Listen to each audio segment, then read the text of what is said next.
dari kecil sudah kumpul waton minal iman tuh, Marsnya itu.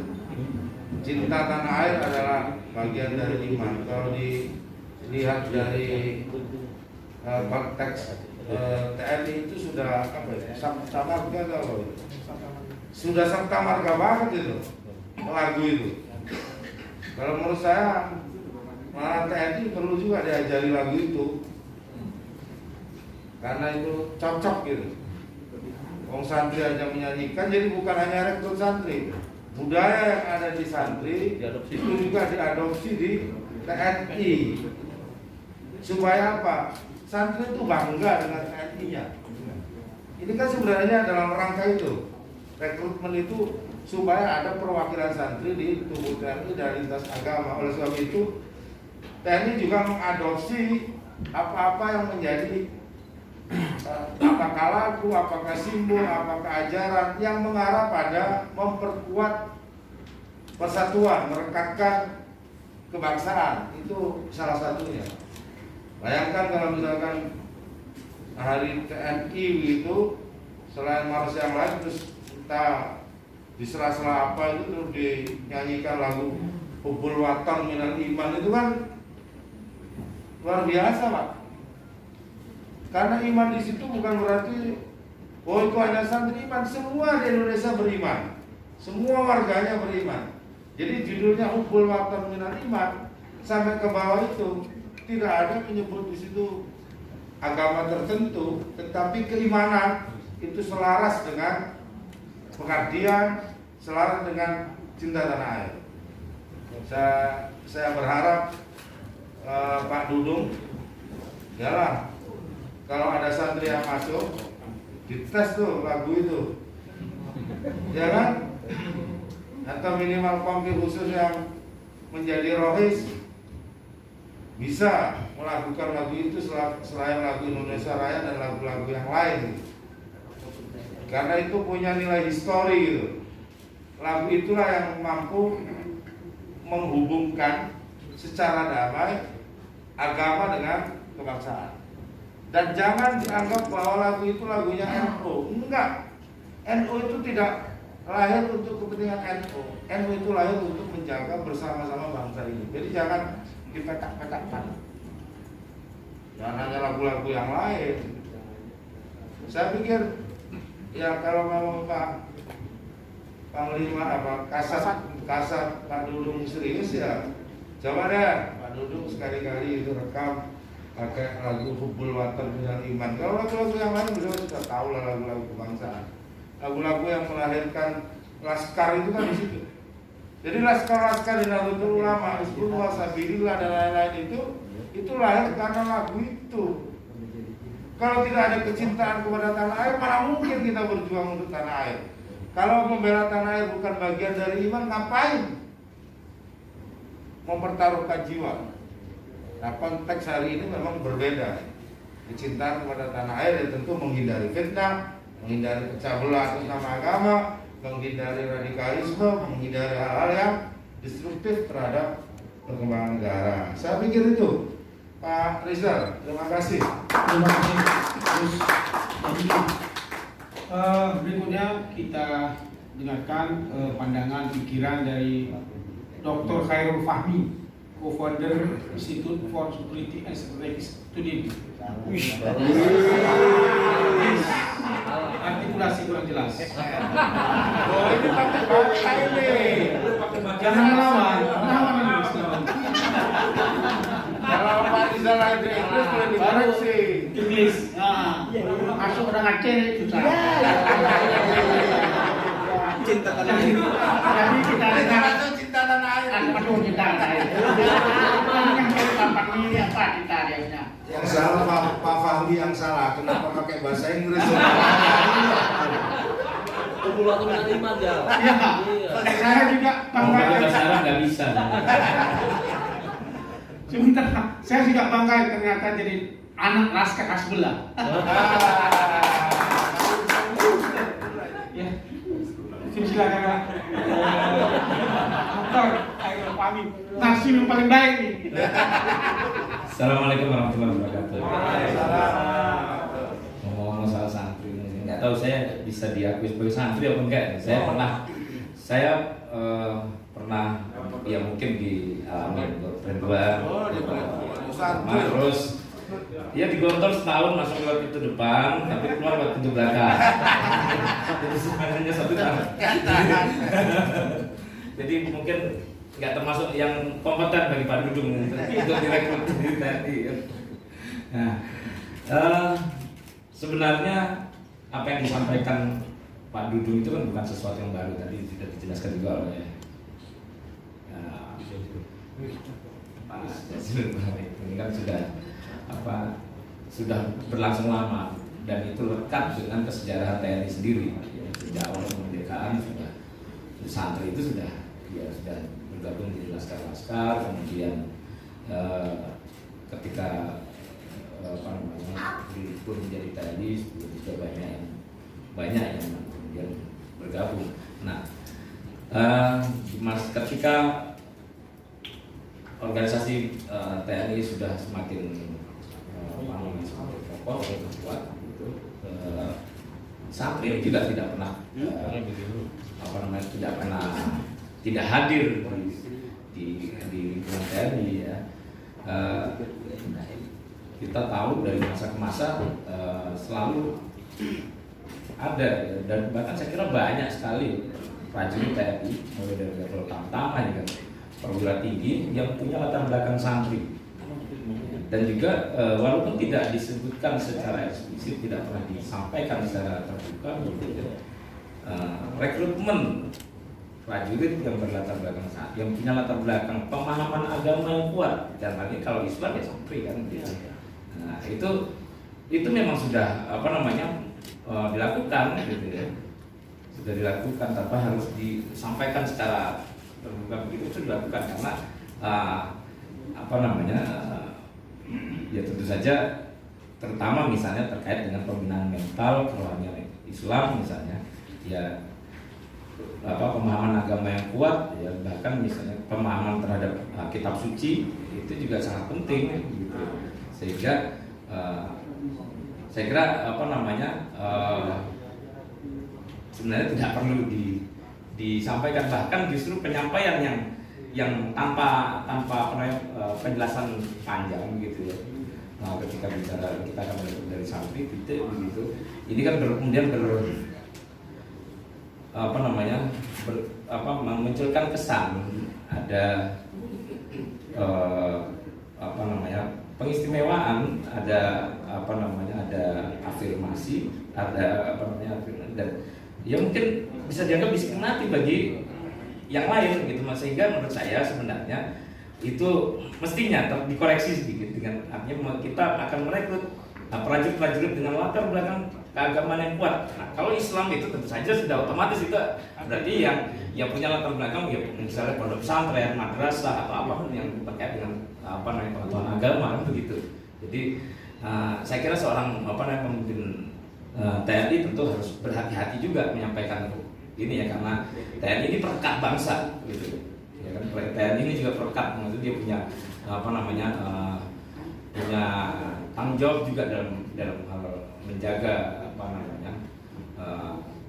kesatuan dan kesatuannya, sehingga dalam memilih menyampaikan pernyataan itu harus berhati-hati juga. Sehingga saya merasa harus mengapresiasi apa yang yang dituju gitu ya, tapi kita ingatkan untuk berhati-hati lah gitu, ketika bicara supaya tidak menimbulkan polemik di belakang gitu ya. Polemik yang kemudian justru menimbulkan kegaduhan, yang justru kita jadi sulit untuk fokus pada tujuan baiknya. Nah, rekrutmen prajurit dengan latar belakang pemahaman agama yang kuat itu ya apapun agamanya memang mestinya menjadi prasyarat, dan saya kira itu sudah menjadi prasyarat ya, dalam tes yang terkait misalnya mental ideologi itu kan juga sudah jelas ya, ada profiling, ada penggalian informasi terkait dengan ini ya, terkait dengan pemahaman agama ini, dan saya kira itu penting ya, menjadi bagian dari proses rekrutmen personil TNI di semua tingkatan. Dan karena itu tentu saja akan sangat bermanfaat ya bagi kita, terutama bagi sekarang ini ketika para pimpinan TNI, terutama mulai dari Panglima TNI berkali-kali mengatakan akan concern pada isu-isu integritas orang prajurit, sehingga saya kira penekanan pada pemahaman agama yang kuat ini penting untuk menjadi syarat dari rekrutmen, bukan hanya di kalangan pemeluk agama Islam, tapi juga yang lain, gitu ya. Sehingga kita berharap jika integritas moral itu kuat, tentu saja loyalitas, dedikasi, gitu, kemudian kedisiplinan juga akan berpeluang menjadi lebih baik. Ya, kita berharap banyak hal yang terkait dengan integritas moral di ke depan nantinya bisa diselesaikan jika fondasi keagamaan dari para prajurit ini juga menjadi lebih kuat, gitu ya.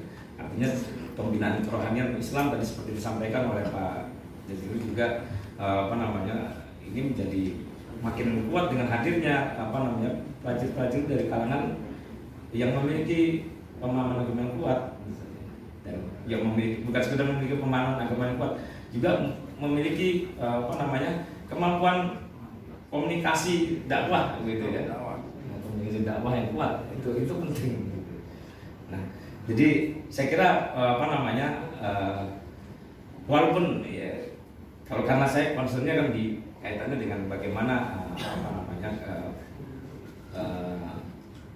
ini terkait dengan isu dengan militer, dengan organisasi TNI, tentu saja kita harus mengingatkan juga ya pada untuk berhati-hati, gitu ya, kami menyampaikan hal-hal yang sensitif seperti ini, gitu. Walaupun tujuan yang baik, mungkin bisa saja ini menjadi masalah yang ya tentu saja kita perlu hindari, gitu, supaya kita fokus pada bagaimana membenahi persoalan-persoalan di internal TNI yang terkait dengan terutama dengan mental ideologi ini. Saya kira mungkin itu dulu. Terima kasih. Kita kasih aplaus dulu kepada narasumber. Saya mau bertanya, Gus. Bagaimana sih kondisi kita lihat ada HTI, JAD, UPI, FPI, dan beberapa garis keras yang kadang-kadang mau menggantikan ideologi Pancasila yang menyusup di tengah-tengah masyarakat, lalu mengaku dia tantri. Ini bagaimana sih MPR melihat ini? Apa yang harus dilakukan TNI dalam hal ini? Terima kasih. Ya, sebenarnya kalau itu sudah ada undang-undang khusus yang dibuat oleh DPR terkait dengan penanggulangan terorisme. Dan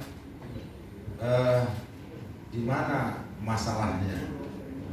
Dan menurut saya memang ini persoalan yang bukan hanya tumbuh di Indonesia, tapi ini juga ada kaitan-kaitan dengan gerakan secara transnasional. Nah, kemampuan kita menjaga itu yang paling penting. Kita lihat beberapa kejadian teror di Indonesia ini justru malah yang menjadi dalangnya itu tetangga. Nurdin M. Top, Dr. Azhari, dan kemudian pelanjut-pelanjutnya yang ada itu rata-rata juga alumni, bukan alumni dari pesantren, biasanya alumni dari Afghanistan. Nah, dari sisi itu menurut saya lalu lintas orang juga perlu dilihat, karena kita juga banyak jalur ya untuk mengirim ke luar negeri, ke tempat-tempat yang di situ ada kerawanan-kerawanan berubahnya cara berpikir. Saya kasih contoh di Malaysia saja kan mengkoreksi itu untuk beberapa perguruan tinggi di luar negeri yang dianggap akan melahirkan para ahli agama tapi tidak cinta negara. Dia tetap ahli agama, ilmunya dalam, tapi kecintaan kepada negara dangkal. Makanya saya sampaikan tadi ke teman-teman, ya Pak Dudung coba misalnya untuk lagu Hubul Watar Minal Iman, di situ tidak ada kata satu pun tentang Islam. Dari bait awal sampai bait akhir, apalagi Allahu Akbar nggak ada di situ. Karena tahu betul yang ada itu Hubul Watar Minal Iman, wala takun minal khirman. Kamu jangan menjadi pengkhianat. Karena kenapa saya sampai kayak saya usulkan kayak begitu? Memang lagu itu netral kok. Cuman karena lahirnya dari kalangan santri di kalangan Kiai Wahab, seakan-akan itu milik Nahdlatul Ulama karena Nahdlatul Ulama atau LP Ma'arifnya anak-anaknya diajarin Jalal Waton, nah kemudian dianggapnya ini lagu NU. Bukan, ini lagunya nasionalis. Jalal Waton. Ininya apa namanya? Judulnya Subhanul Waton, pembela tanah air, pemuda tanah air gitu. Maksud saya gitu. Jadi yang dimaksud oleh Pak Kasan terkait rekrutmen para tokoh-tokoh agama itu sebenarnya ingin menampakkan bahwa TNI itu adalah bagian dari kekuatan agama gitu. Meskipun kata Pak Fahmi ya nggak usah sebut santri lah gitu. Nanti ada diskriminatif. Memang keahlian para santri juga terbagi-bagi Mas Fahmi. Jadi kalau disebut jalur hafid, ya tentu jalur yang hafal Al-Quran. Dan itu tidak gampang memahami sebagai orang Muslim, karena saya ini di perguruan tinggi Al-Quran, ilmu Al-Quran. Jadi dan itu masuk, mungkin diuji ya, kemampuan menghafal Al-Quran, membaca yang bagus, termasuk kemampuan retorikanya yang saya sebut tadi. Junior saya itu menjadi terbaik, lulusan terbaik di angkatan 2019 dari Matra Angkatan Laut. Itu artinya ya kalau terbaik teruji. Saya tanya ke dia menghadap ke saya diterima menjadi anggota TNI dari Matra Laut. Loh, memang kamu ya memang fisiknya bagus, lulus semuanya dan terbaik semuanya, baik dari sisi fisik, kemampuan retorika, kemampuan pembinaan, bahkan dia bisa nyanyi. Memang dia penyanyi kan, rata-rata kan suaranya bagus. Dia bisa qasidah, nasyid. Maksud saya keterampilan itu juga perlu, tetapi juga tidak dominan gitu. Ada itu bagian dari ketika menghadapi apa namanya kelompok-kelompok yang di situ perlu pendekatan seni, pendekatan yang lain, ya itu bisa. Kalau dia selalu menggunakan dalil Al-Quran, dia hafid. Masa mau berdebat, saya ditanya aja ya, kamu hafal berapa juz? Yang tadi berdebat tadi itu, kamu memahami ayat apa? Pasti dia kalah. Biasanya dia cuma baca terjemah, itu udah militan. Itu kan semua yang militan itu biasanya belajarnya dari terjemahan ya. Dan itu dipotong-potong karena saya tahu betul. Enggak, kalau Saya nasionalis. dipotong-potong mana yang penting, ayat yang penting menurut dia itu kan dipakai gitu. Sementara ini kan enggak. Nah, jadi jalur khusus yang dimaksud itu bukan jalur yang mudah. Tentu kalau Pak Dudung membuka dan untuk jalur katakanlah dari kalangan santri itu di dalamnya ada yang hafal Quran, tahfidz Al-Quran, itu pasti tidak banyak. Nggak banyak itu. Apalagi yang lulus tes IQ, kalau IQ-nya pasti nggak mungkin IQ-nya jongkok terus apa 30 juz, itu nggak mungkin. Mungkin kalau fisiknya mungkin perlu diperbaiki gitu. Tapi kalau dari sisi IQ ininya nggak mungkin. Orang hafal 30 juz terus IQ-nya jongkok, itu nggak mungkin. Nah, dan itu menjadi kekuatan menurut saya. Di TNI itu ada meskipun tidak banyak. Saya setujunya di situ. Jadi tentu dari sekian ribu yang direkrut mungkin adalah 10-20 orang. Jadi karena apa? Karena ini seperti ini kekuatan pemersatu. Jadi saya yakin apa yang disampaikan Pak Dudung itu tidak dalam konteks untuk memecah belah, tetapi ingin menghargai para santri yang bertahun-tahun ngaji. Ya kan? Siapa tahu ada yang minat untuk memperkuat matra-matra yang ada di TNI, tentara. Jadi, itu yang disebut dengan tentara rakyat. Saya pikir itu Pak Rizal. Terima kasih.